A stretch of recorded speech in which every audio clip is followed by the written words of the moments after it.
This podcast was recorded on the ancestral lands on Treaty 1 territory, the traditional territory of the Anishinaabe, Cree, Oji-Cree, Dakota, and the Dene peoples, and on the homeland of the Métis Nation.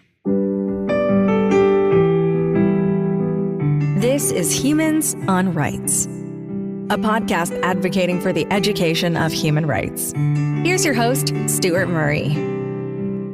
Systems mapping is a visual and analytical tool used to represent and understand the components, relationships, and dynamics within complex systems.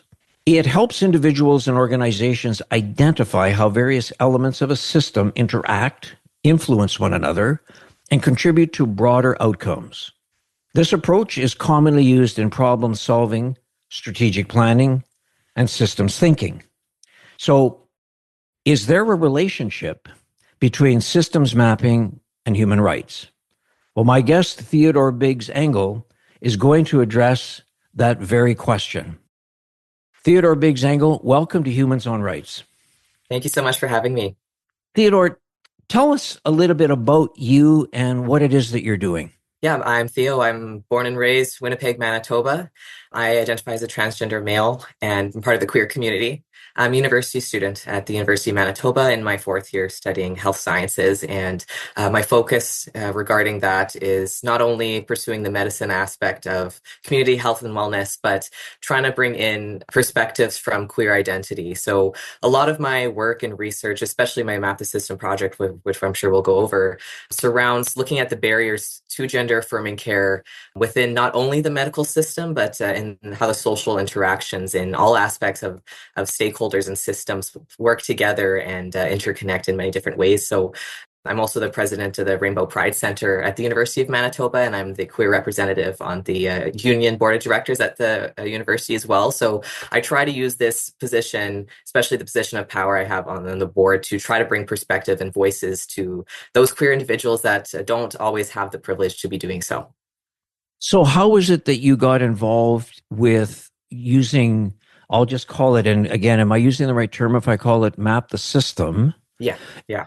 Tell us a little bit about, from a human rights perspective, how did you use that for the project that you entered into a Canadian competition? So the project in general, it's honestly started as just a course project I had last year with one of my professors, Dr. Mehta. We had the option to submit it to this national Map the System competition. So it started with understanding what mapping that system means. So we picked our own system. I picked something that I of course, relate with when it comes to gender-affirming care as a transgender person. So going over that, and then instead of typical case competitions, go over just immediately finding solutions. But when it comes to mapping and Map the Systems, it more focuses on looking at the barriers in the way specifically instead of just giving automatic solutions. So it gives you kind of a more thorough and detailed understanding of the issue that you're presented with. So with this project, I was able to visually and also written look into this issue or the aspects of gender-affirming care and how it's not going to be a one-size-fits-all solution, which is the case for a lot of human rights issues. So it plays into definitely the aspect of human rights because a lot of people just want to find solutions. Like there's solving these issues, it is the focus, but it's going to be difficult to even get there if we don't look at what barriers are actually in the way. And there's going to be a multitude of those for any human rights issue. So with the Map the System project, I was able to really look at the different entities and barriers in the way that even as someone who's accessed gender-affirming care wasn't completely certain on. I was able to look in governmental systems, medical systems, social issues. So it just gives even the general public a much better understanding of the issues we're dealing with, and then can kind of propel us in the right directions and know which issue or which barrier to specifically start with. For my edification and for listeners, let's just kind of clarify the difference between gender and sex. So just from your perspective, so please let's talk about that from gender and then sex. Yeah, I think that's a super important thing to go over, and that's part of the huge misunderstanding with even gender affirming care, but just in the general population. But when it comes to gender is more based on the social construct of individual identity. So that is something that regards your appearance or your names or your legal name and your identity. But when it comes to sex, that is specifically the biological aspect. So not only does that entail what genitalia you're born with, but also goes into the hormones and chromosomes that you're born with. So that is also a pretty complex thing as well. But it's important to be able to separate that sex is specifically the biological aspect. That's what you're assigned at birth. And then gender is that social aspect where you're fitting in and how you identify yourself. Hopefully that clears out there. Yeah. From an educational standpoint, I think as you're going through the conversation, I think it's super important. Theodore, why is, the issue of gender affirming, why is that important now? And why is it important for those people that would be listening, say those for people here in Winnipeg or in Manitoba? More than ever, a gender affirming care and gender affirmation is at the forefront of especially modern media and understanding of that. And the biggest issue I find surrounding that is the misinformation and just kind of social stigma and fear surrounding what gender affirming care is. So the focus and what I wanted to start my presentation with the Map the System project was that gender affirming care is not just the medical transition that comes with being transgender or gender affirming care. That is a very big misconception, is that gender affirming care equals the medical aspect. So that's like the surgeries or the hormones related to that. So I was able to break it down into a few different categories, and though it is medical, it can be for some people, but also it's how people appear, how they cut their hair, or the clothes they dress, and it also includes the legal sense of what your legal name or legal sex is. Also, there's like psychological care, like going to therapy or support groups. So it's well beyond just the medical approach to that. So that was really important to be able to push across the table, because that is where a lot of that misinformation is stemming from, the dangers and uncertainty surrounding that medical affirming care. So I wanted to be able to explain to everybody that a gender affirming care goes well beyond that, though just as important, but it covers basic human rights, essentially, which kind of hopefully ties in with this podcast. But the human rights of just doing the simplest things, as gender affirming care is essentially life-saving care for a lot of individuals that are transgender or gender non-conforming, where it's the gender affirming care is calling someone the right name or the right pronouns, or getting to pick what clothes you wear. And being able to do that is going to prevent any psychological distress that may come along with not feeling related to the sex or gender you were assigned at birth with. So it ultimately is necessary for any individual experiencing any disconnect with their gender and sexual identity, as it's life-saving, but also it is coming along with a lot of that stigma that it has to be that medical approach.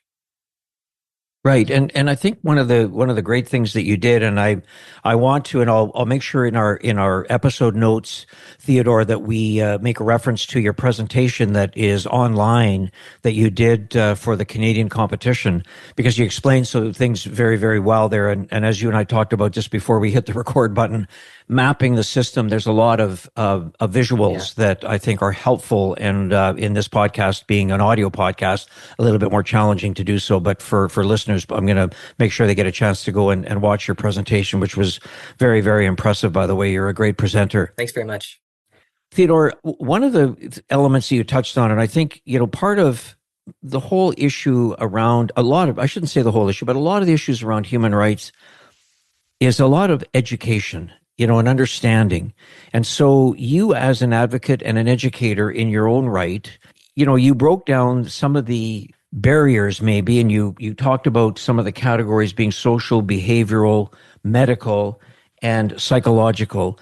And, I appreciated that, because I think one of the challenges through the education of the whole process for trans people is to look at a bigger and more holistic and human side that is simply more than just the hormonal or, just that whole physical change. And I think that, what you did in such a beautiful way was kind of present that more, and I'll just use the lens from a human rights perspective, the importance of it. So maybe share a little bit more about why that was important to you and why you wanted to sort of break down in those different areas.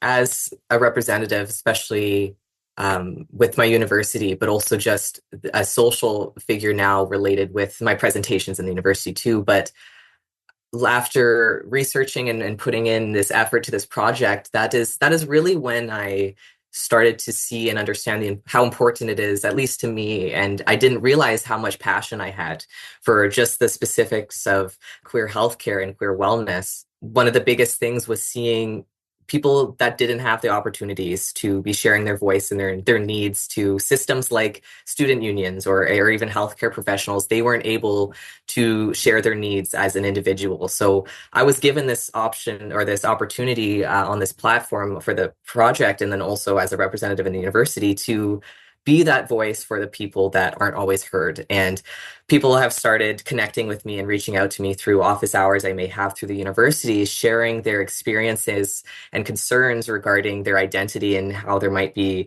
barriers in the way for them just with the university even, or even healthcare. And that is such a huge motivator for me to be able to be this advocate for them on this large level I've been so gratefully given. And that just gives me a lot of motivation, and it's super fulfilling to be able to hear that people are appreciative. I'm definitely not the only person, nor will I be the last to talk about these queer issues, but knowing that I can represent people and start to kind of push for change and just know that we're here and we're not going anywhere was definitely and still is one of the biggest things for me with doing research and presenting continuously on gender affirming care and pushing that education level, essentially, because after learning that one of the biggest barriers was that there just was a lack of education on gender affirming care and the queer identity, and that being such a simple fix, I thought that we might as well just start addressing that, even if it's on a microscopic level, started with class presentations and papers, and now on this national level. People are going to be listening, and I've had different organizations reach out to get me to help them with maybe creating workshops for either practitioners or healthcare workers, even educators, on how they can better their allyship.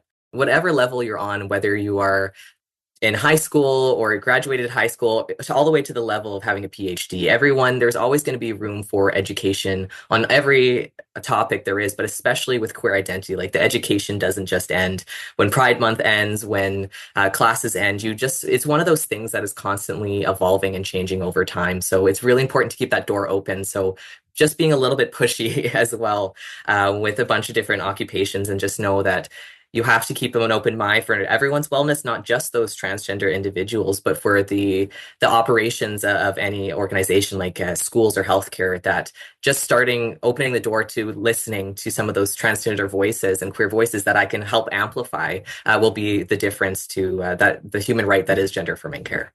So through your work that you've done in your research and your presentations, Theodore, give me an example of some people or organizations that have reached out to you to say, help us understand, or give us an opportunity to engage in the conversation of which you are leading. I'll certainly give a couple examples. I'm also a teaching assistant at the university as well, within the Faculty of Health Sciences.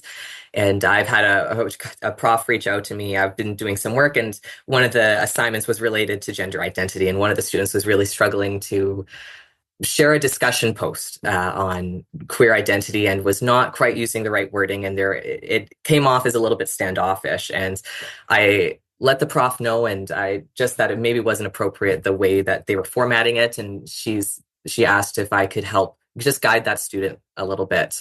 And then we've been working together with that prof now for a couple years, and I'm able to just kind of help with guiding some assignments, writing, or making sure that we're specifying, like, for example, gender versus sex when it comes to like just class outlines. Really basic things that you maybe won't think about, but will make the difference long term. And then also with just the university in general, the board or the directors just reaching out to me to see how they can better their services. What they do to make students feel more comfortable. Like the student counseling center we have at the university has reached out and said that students are grateful for the space that we have for them, and they want to know what they can also do to not only support us, but the students coming in, how can they better their allyship.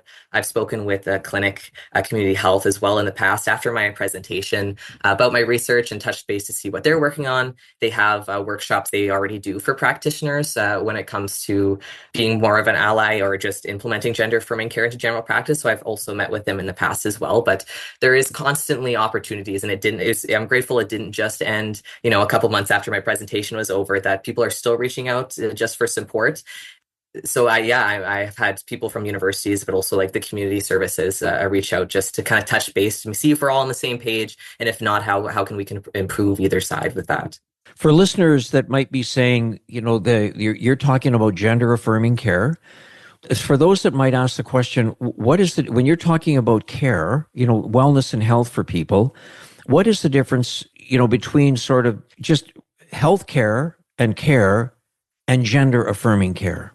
Healthcare itself really surrounds the idea of that medical or psychological approach to going to the doctor's office, going to the clinic, your regular checkups. That's what I at least subjectively view as the healthcare aspect of queer health. And that can also include gender affirming care. So they are separate, but also extremely related. So gender affirming care is also related to healthcare. So that's that medical aspect we were talking about, but it's also a concept and framework surrounding all practices, including healthcare, how you can be a better ally. So even just listening to transgender people's stories and needs, calling people their preferred names and pronouns, that itself is gender affirming care. So bringing that into, for example, the healthcare sense, your doctor being willing to give you the option to declare your preferred pronouns or gender identity, that is gender affirming care, in addition to the medical aspects. So maybe your doctor helping you with hormone treatment, that's gender affirming care, but even just your doctor using your name is gender affirming care. So really, gender affirming care can be a framework or idea that people can base their actions upon, and as well as being an actual process that people can go through to better align themselves with their identity. One of the other things that you talked about in your presentation, I'd love to explore with you a bit more, is some of the gaps and the levers of change. And, just you on a slide, you had put K to 12 school policies and infrastructure. I'm going to review them, and then maybe we can sort of go through them and you can explain the revised reference approach, the healthcare policies and procedures, and primary care providers. So, Theodore, let's just kind of look at the K to 12 school policies and infrastructure. What do you look at there? That can cover a few different things when I think about that. One thing I think of is something kind of going on in Canada, at least, is the kind of pronoun policy that is going on where teachers and school representatives have to ask parental permission to use a different name or pronouns than what the student is assigned. So when it comes to K to 12 policies, ensuring that all these students have bodily autonomy and their own right to identity, regardless of being a minor, but that means using what name they would like to be referred to as, and refers to what pronouns they would like to be referred to as. Now, that is not a drastic change. That's not a permanent change. So there is a lot of fear mongering surrounding what that means with these policies. But when it's just calling a student the name they want to be called, that is just affirming, and not even just being transgender, but just being called a name that makes you feel good. So when K to 12 policies, I think about that, the parental policy with the names and the pronouns. I also think about what kind of a curriculum is being taught. Are we being taught that queer identities are around us, that they exist, or are they kind of being swept under the rug a little bit? Is that something we're willing to be open and willing to open that conversation with students? And it's also depends on the age group as well. It's going to be different from everyone aged K to 12, but being able to include queer stories and histories in the curriculum, just having an awareness is going to make especially queer students, or any students, really just aware and more comfortable with identity and understanding, instead of being let off after graduation with not knowing, not understanding what that identity means within themselves or other people, and maybe creating this implicit bias by accident. And lastly, maybe one of those things I would think about is to kind of goes into the name and pronoun policy, but when it comes to like school uniforms, being able to pick which uniform you want to wear, which team do you want to play on, like the boys versus girls team. That's always, I remember that was always the case in, primary school, but giving those people the option, or even the best case scenario may be just eliminating that, separating or segregating those two genders all the time, especially I think of like in gym classes. So not always separating the boys and the girls, and that's in the case of like the gym classes, but also the uniforms and any other kind of aspect within school, like separating any groups on the basis of gender can can be difficult for students maybe struggling with their gender identity or being able to just understand that there is more than just boys and girls. So it goes everywhere from just letting the students identify how they want to identify, all the way to including queer stories in media. And those are what I would pinpoint specifically with those K-12 policies I was talking about. For example, and you probably experienced this in your own life. If there was, I don't know why they would ever, but so say there was a, sort of grade 3, they wanted to do something in class and it wanted to do something boys against the girls. That used to be, again, from the way, years ago, there was no question about that. I mean, it's just kind of what was happening. In today's world, as you're talking about, how would you see that playing out if somebody I didn't identify as either one of the sexes that they wanted to put you in? How would you see that playing out? Yeah, certainly. So in the sense how that may be adjusted to better that situation. Yeah. Mm-hmm. I don't see any really benefit to doing that, in at least not even like in the gym classes. There might be different abilities within the sexes for sure, but it's not really contributing anything to that. Like, their learning differences isn't on the basis of sex. So even if it's just splitting the group randomly or be picking your own groups, but it's not really benefiting. So looking at the bigger picture, it's not in a sense where it's inherently bad to do that, to separate those two groups, that it's not necessarily doing much good. So it wouldn't make any difference than separating the group on the basis of the color of t-shirt they're wearing. So that's what I would think of with that. So I'm not trying to completely eliminate the ideas of keeping people separated or organization, but just trying to bring a new perspective to that, and just know there, even if it's just one out of 100 students that maybe feel a little bit uncomfortable or unsure about that, why not just do it a different way? Yeah, and I think that's, again, just different thinking, right? To the same process, just bringing different thinking. I guess the issue when you look at that, I know that, again, I'm not a human rights expert, Theodore, but when I spent some time at the Canadian Museum for Human Rights, one thing I did learn is that there are such a thing as children's rights that's codified in the Universal Declaration of Human Rights, although it's a term, but there is no such thing as parental rights. Right. Yeah. I mean, that's just, they don't exist. Yeah, absolutely. So it's just interesting in terms of the conversation, however, especially around what's happening in schools, that seems to be a placeholder that people sort of go to. Yeah. And, I don't know if you have any thoughts on that. It's definitely somewhat of a modern idea, I think. And it's great that you say that there are children's rights, and looking at, the Declaration of Human Rights, that parental rights, the concept, I can understand where they're coming from, and that there is something that comes along with that, but it's more in the sense of your parental right of keeping your child safe. Your right, your responsibility. It's more so parental responsibility to be a representative and also take care of your child literally. It seems like this is a new wave of things coming along with just having this control over your children and not really wanting them to have that public education on the different, if there's different identities or even beliefs outside of what your household has. It's so important for everybody to have an understanding of what's around them, different cultures, different identities, like learning styles. Putting them in this box is not going to be helpful for them to be able to explore themselves or understand others, or be able to leave school with an open mind and make connections. But I think we saw maybe something somewhat similar in the past with parental rights. It may be a drastic thing to say, but when people didn't want their students or their white children going to school with people of other cultures or identities or other races. So it wasn't specifically called parental rights, but wanting control over the people your children are around just on the basis of fear. And it always kind of goes back to just the misunderstanding, but it's now ingrained in this fear.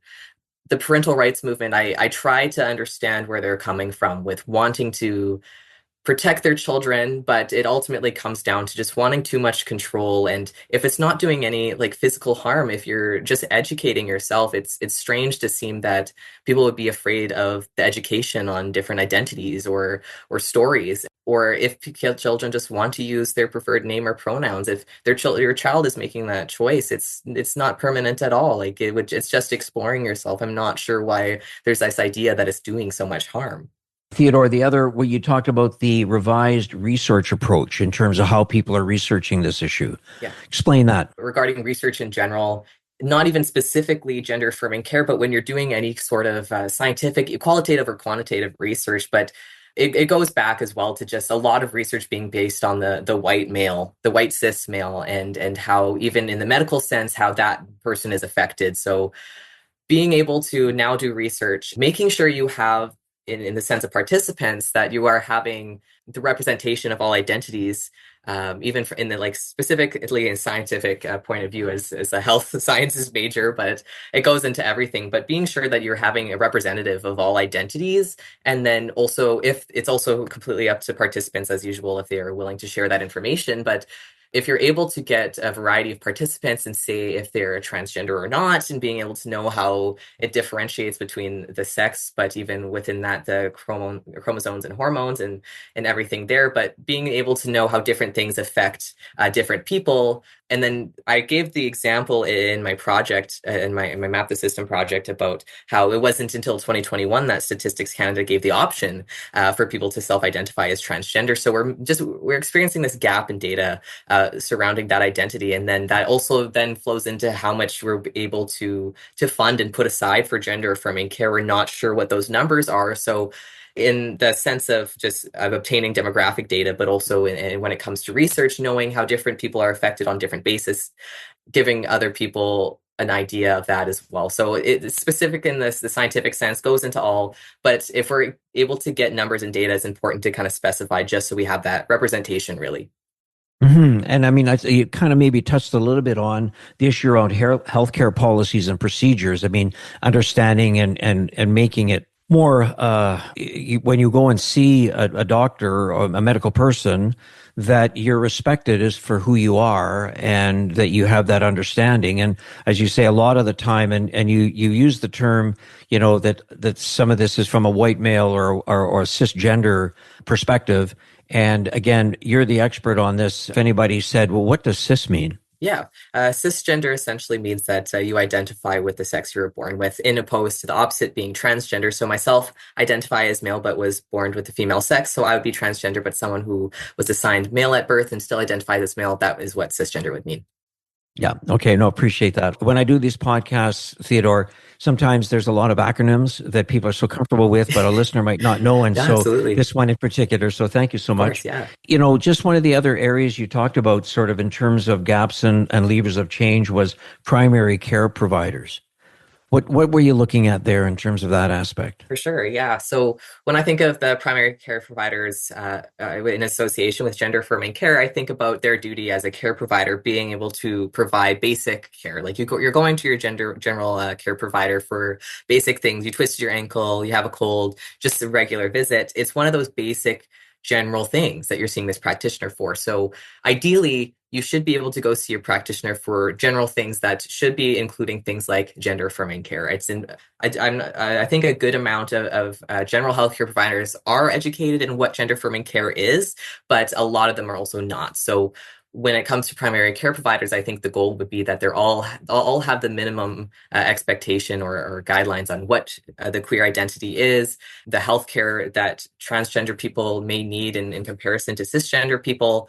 So getting to a point where they can provide basic gender affirming care instead of having to kind of push those patients or people even to a community-based research or community-based healthcare service. So being able to provide the basics of gender-affirming care, even like the concept of hormone therapy is also very basic, but any aspect surrounding transgender care is often kind of pushed to these community clinics, and then it just creates a huge wait list and backlog, and it's causing more issue than it would to just make sure that general healthcare practitioners are educated on not only the transgender identity, but what the different needs for transgender people and queer people are versus cisgender and heterosexual.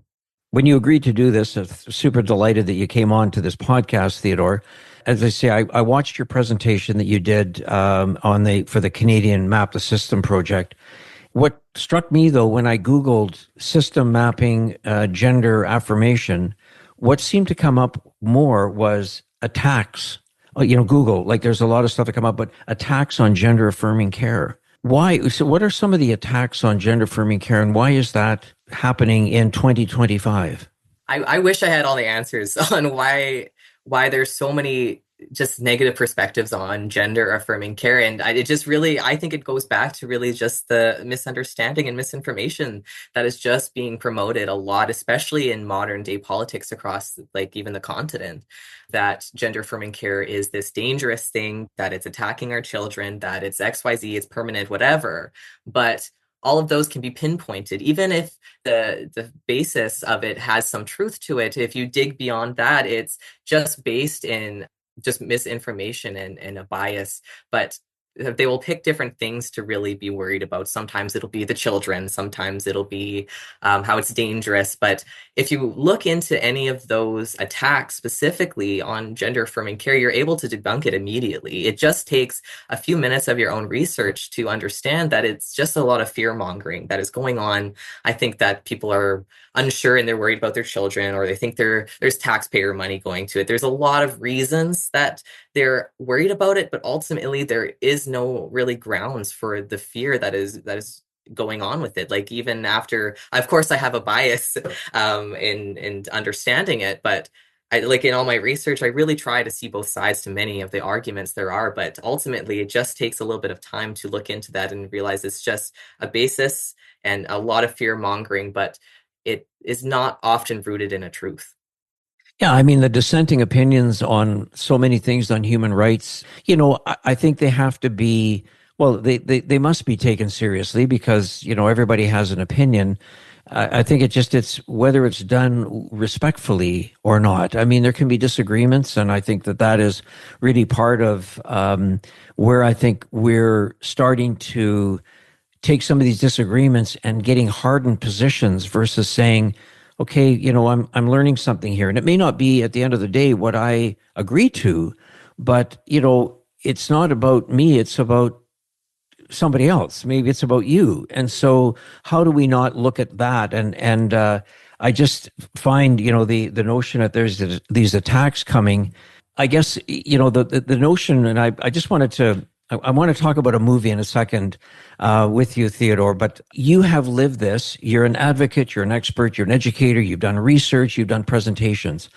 What has it been like for you as a Winnipegger, as a Manitoban, growing up as a trans man? I like to consider myself very lucky and blessed to be in the position I am in a first world or developed country, having the opportunity and living in a more affluent neighborhood, going to a secondary school. I'm very grateful for the path that I've had and the privilege that I have, especially as a white person, for it being as easy as it was, even though that being a queer person, it adds barriers to your life. But I have had such supportive teachers and friends and family I absolutely would not have gotten to places without the support I have in my life. But it definitely, you have to have a little bit more, I don't know how to say it, but you got to motivate yourself a little bit, and you have to find something worth living for a lot of the time. I do consider myself lucky and blessed, but of course it comes with these barriers in the way that there's always going to be someone that disagrees with you or doesn't believe in your identity, or someone who is just afraid or frustrated with whoever you are. Of course, I will run into it sometimes, especially as the advocate I am, and people knowing that I am openly this queer person. A lot of queer people don't want to openly be queer, like especially transgender individuals. There's a huge notion of passing, which just means that people believe that you are born cisgender when you're not. So there's a huge notion in that, but I've taken it upon myself to not make that my purpose, to pass as cisgender. I want people to know that I'm queer. I want people to know that I'm transgender. I want cisgender people to know, and I want transgender people to know, because people are going to feel alone. And there's been times in my life where I felt I was alone and I didn't have anybody to relate to, being the only queer person in high school or whatever it may be. But it's now I feel my duty to make people aware that you're never alone. Wherever you may be, there is always going to be a person who supports you, a queer person, a story. Though everybody's different and unique, I have found so much love and support in the friendships I've had with other queer individuals, just guiding me to be myself and support others. But I think community has definitely been the biggest thing, and the university and my friends and partners have definitely been able to do that for me. And of course there's going to be difficulties, but I really hope that moving forward in the future, that's just going to become less and less. You talked about some of the provinces in Canada, and then you did a federal overlay in your presentation. Talked about where some of the risks were and some of the opportunities were. If you were to look, Theodore, in your research, is there a country? And I'll just start with a country that you would say that Canada should look at modeling because of how they have dealt with affirmation of gender care? Yeah, I don't know if I can say it with certainty. I look so much on Manitoba and Canada specifically. I don't do enough comparisons to the other countries. If I had to, I would probably say European countries that already have a go on universal or a healthcare like Sweden. At least I don't see any countries that are on a much higher level that Canada is on when it comes to gender affirming care. I think most of the time we're very similar. I don't see any countries or anything like that so far that we need to be looking up to. But I think if anything, just connecting and understanding what's working for them and what's working for us. So I think that's what I would say for that. And again, my approach always is to ask the question about what's important to Winnipeggers and Manitobans, which is what you're focused on. But sometimes you hear about other, areas, countries who just seem to be, that we can always look at as a way to learn from because they've had a chance to go through this in advance. There's nothing wrong with Canada being a leader in this regard, right? I mean, maybe that's a good thing. Yeah.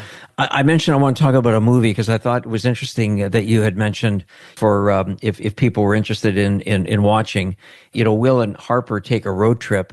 I've got my own thoughts on it, but why did you pick that one specifically? That's a good question. I saw the trailer for it a while ago, and I just thought it was going to be silly. Like the first few minutes, it's Will Ferrell. I was expecting, and I did not expect even the full trailer. I was emotional by the end of it, but just seeing like a big like social figure being able to be open about their voice about queer care and just their stance is hard to find sometimes. So the whole movie was just. It's really just on how that relationship, how their friendship has changed and how he took on this role to better understand his friends and the lifestyles that there are. So I think it's a really good representation of maybe what people can do. I'm not saying everyone should get in a car with their best friend and go on a road trip when they come out to them. Go for it for sure. But I think it's like from the sense of it just being a larger social figure, being able to be open about that, but also about learning about how someone kind of lives with that identity, especially throughout North America and the different journeys they go on. So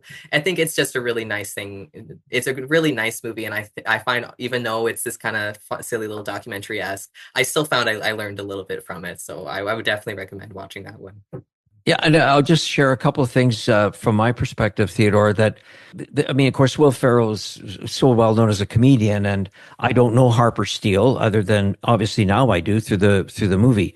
What put me kind of at ease, and I, was right off the hop when Will Ferrell turned to Harper and said to say, so now that you are a trans woman, are you a better driver as a woman or as a man? And I thought, great, just because I think, there's so much sort of uptightness around this whole, and that was just kind of an interesting way.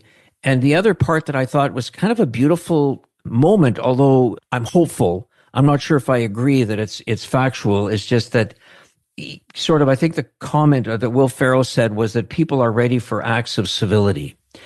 And I guess I'm hopeful, Theodore, that that's true. I'm not so sure, and I'm not trying to be a negative. I'm just trying to be realistic. But I love that comment, and I hope that that's the way that we're starting to move towards.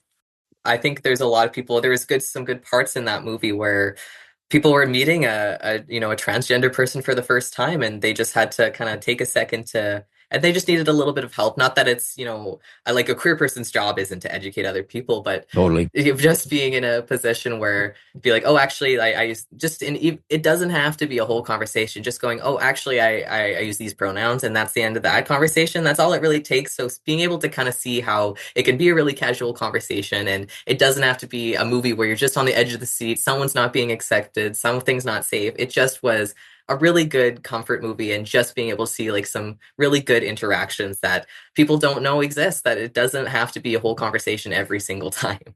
Right. Yeah. And there can be some levity, right? Yeah. There can be some levity. So Theodore, if someone was listening to this and wanted to get involved or know more about gender affirming care, What would you advise them to do? If you are transgender or not, I think that you definitely should get, and everybody should, just improve your understanding, even just a little amount. But there's a few things I would say. If you have people in your life that are part of the 2S LGBTQ plus community, being able to have an open ear about them, for them, and have conversations with them and listen to their stories, but without asking too many questions and asking them to be this guidance for you. It's important to find the balance between being an ally to them and advocating for them without overstepping their own life experiences and expecting them to educate you on in every aspect of their life. But I would say listen to those people in your life. I would say definitely reach out to organizations you may have. So specifically Winnipeg, Manitoba, Clinic Community Health Center, Rainbow Resource Center. They have not only resources for queer individuals, but also as allies, friends, family members. Rainbow Resources opportunities to connect you with maybe other parents or other friends that are just wanting to learn a little bit more about what the queer identity is. So local organizations like that, and Huddle Northwest, or even just Huddle. There's a few locations in Manitoba, but there's countless amounts, honestly, of organizations, and I could probably make a whole list of the different places in Manitoba that are representing queer people and their stories. But any of those organizations would love to provide you with resources or understandings, or even just good articles or books or stories that you can read on the queer identity, just to give yourself a little bit more understanding. And the last thing I would say to that is, when you do see things in the news or the media that are not exactly accurate, or maybe a little bit negative light on the transgender or queer community, just take a second, fact check it. Just make sure that it's not something in the media saying this crazy thing has happened with queer people, or they're doing this, or these rights are protecting our children. Just take 5 minutes, do a Google search, an article search with a scientific article. Make sure that you're just double checking what information is being shared for you. It's so difficult in this day and age to really be sure how truthful articles are, but any scientific article or university paper can help you just better understanding a little bit. So I would say question, and anything that comes across your timeline or your page that you're just not sure of, or is not putting queer people in the best light. I just question it a little bit. You don't have to fight it. You don't have to get in the comment sections of anybody, but just take a few moments for yourself to educate yourself that way as well. Thanks for sharing that. When I was at the Canadian Museum for Human Rights, we always looked at how people would say, that who do you think's right or wrong in this conversation? It was like, I think we need to be careful with that language. I think we need to look at it and say, what is your perspective and what is another perspective?